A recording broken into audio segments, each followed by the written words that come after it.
রঞ্জি ম্যাচে গোষ্ঠীদ্বন্দ্ব কথা ছিল 22 গজে ব্যাটে বলে লড়াইয়ে, শেষ পর্যন্ত দেখা গেল হাতাহাতি। শুক্রবার ছিল রঞ্জি ট্রফির বিহার বনাম মুম্বাইয়ের ম্যাচ, আর তাতেই বিহারের হয়ে খেলতে নামে দুটি টিম। একটি সংস্থার প্রেসিডেন্ট রাকেশ তিওয়ারি এবং অপরটি সচিব অমিত কুমারের। আমরা বিষয় নিয়ে আর কথা বলে জানবো। আমাদের সঙ্গে রয়েছেন আমাদের প্রতিনিধি দেবাঞ্জন। দেবাঞ্জন, ঠিক কি হয়েছিল? ক্রিকেটেও গোষ্ঠীদ্বন্দ্ব?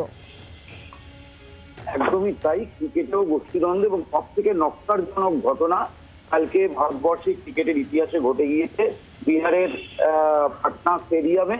এবং সেখানে রঞ্জি ম্যাচ ছিল বিহার বনাম মুম্বাইয়ের। এবং তুমি জানো সুচার, গত এর আগে 2019 সালের আগে অব্দি 18 বছর বিহার ক্রিকেট সংস্থাকে বিসিসিআই ব্যান করে রেখে দিয়েছিল, কিন্তু 2019 সালের পর তারা আসে এবং এই মুহূর্তে বিহারের ক্রিকেটের দুটি ক্রিকেট সংস্থা, একটি ক্রিকেট অ্যাসোসিয়েশন অফ বিহার, যেটি আদিত্য বর্মার নেতৃত্বে চলে, আর একটি বিহার ক্রিকেট অ্যাসোসিয়েশন।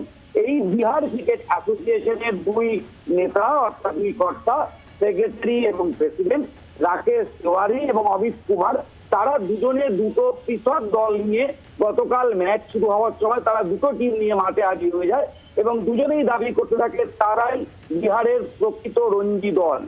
এই নিয়ে দুই দল কর্তার মধ্যে মাঠে হাতাহাতি শুরু হয়। উল্টো দিকে অজিঙ্ক্য রাহানে, শিবম দুবের মতো ক্রিকেটাররা তারা অপেক্ষা করছিলেন।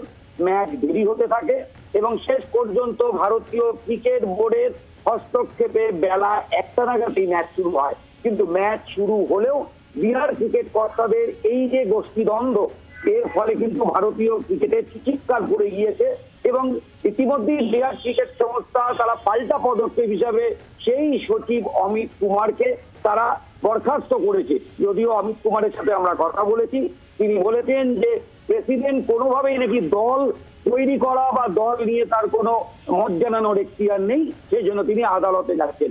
সব মিলিয়ে কিন্তু বিহার ক্রিকেট অ্যাসোসিয়েশনের এই যে গোষ্ঠীদ্বন্দ্ব, এটা ভারতীয় ক্রিকেটে একটা বড়সড় চিৎকার ফেলে দিয়েছে। সেটা আর এই বিষয় নিয়ে ভারতীয় ক্রিকেট বোর্ড তারা পরবর্তী সময়ে ঠিক কি ভাবছে? ইতিমধ্যে এই ব্যাপারটা নিয়ে ভারতীয় ক্রিকেট বোর্ডের কর্তা দেবজিৎ শইকিয়া, যিনি আসাম ক্রিকেট সংস্থা থেকে ভারতীয় ক্রিকেট বোর্ডে প্রতিনিধিত্ব করেন, সেই দেবজিৎ শইকিয়ার নেতৃত্বে একটা কমিটি গঠন করে বিষয়টি নিয়ে ইন্টারভিউ করা চলছে। তার সেখানে আলোকপাত করা হচ্ছে এবং তারা খতিয়ে দেখছেন যে বিহার ক্রিকেট অ্যাসোসিয়েশনে কি ধরনের সমস্যা চলছে। এবং তার চেয়ে বড় কথা, যে মাঠে ম্যাচ চলছে সেই মাঠ নিয়েও প্রশ্ন তুলে দিয়েছে মুম্বাই এর ক্রিকেটাররা। কারণ আজকেই অজিঙ্ক্য রাহানে তিনি ম্যাচ না খেলে শিবম দুবেকে নেতৃত্ব দিয়ে বেরিয়ে গিয়েছেন।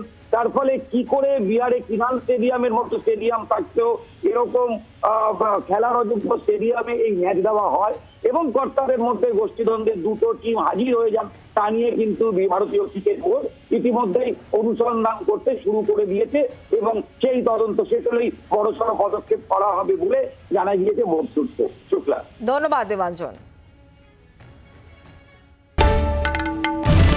বাংলার আওয়াজ, বাঙালির আবেগ, জি 24 ঘন্টা।